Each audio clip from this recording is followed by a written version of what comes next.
Shabbat Shalom à tout le monde. Est-ce que vous saviez que l'histoire de Purim, elle s'est passée à l'époque la plus belle pour le peuple juif? Il n'y a jamais eu une époque aussi belle. Imaginez-vous, le roi Achashverosh, il règne sur le monde entier. Sa femme Esther, c'est une juive. Mordechai, un de ses plus grands ministres qui est juif.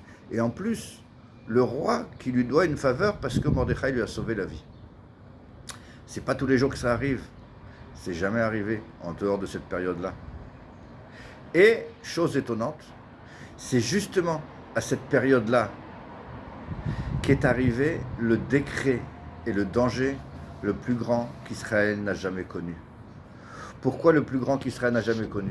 Encore une fois, parce que le roi il dirigeait le monde entier. Donc quand Haman il a fait ce décret, c'était un décret qui concernait les juifs du monde entier. Quand il y a un décret sur les juifs de tel et tel pays, alors ils peuvent se sauver dans un autre pays. Ils peuvent espérer pouvoir se sauver. Ils peuvent espérer que les juifs de l'autre pays vont venir les aider. Mais quand tous les juifs du monde sont concernés, qui est-ce qui va nous aider? En plus, imaginez-vous que le décret de Haman, c'était de tuer les juifs en un jour. C'est-à-dire, tu n'as pas le temps de réagir. D'un coup, tout le monde chas shalom. Et donc, la question qui s'impose, c'est comment c'est possible que justement, dans la génération la plus belle et la plus sûre pour le peuple juif, c'est justement là qu'a eu lieu le décret et le danger le plus grand qui n'a jamais eu lieu pour le peuple juif. Et la réponse, elle est comme ça. C'est justement parce que c'était la période la plus belle et la plus sûre qui nous est tombé sur la tête le décret le plus meurtrier de l'histoire du peuple juif. Pourquoi? Parce que les Bnei Israël ont vu qu'il y avait Esther, ont vu qu'il y avait Mordechai, et ils se sont sentis protégés, hors de danger, et on a détourné en quelque sorte notre confiance, qui était à la base vers Akadosh Baruch Hu, et inconsciemment, naturellement, on s'est laissé aller à se dire « Oh, ne t'inquiète pas, il y a Esther, oh, mais il va rien nous arriver, il y a Mordechai ». Et ces petits mots-là, petit à petit, rentrent dans la tête, ils rentrent dans le cœur, et on finit par y croire.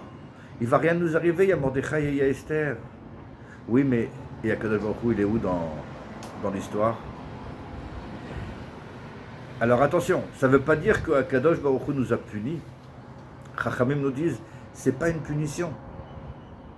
C'est bien plus complexe que ça. Il y a écrit que les peuples de la terre, les nations du monde, sont soumises aux lois de la nature, au mazalot, à l'astrologie.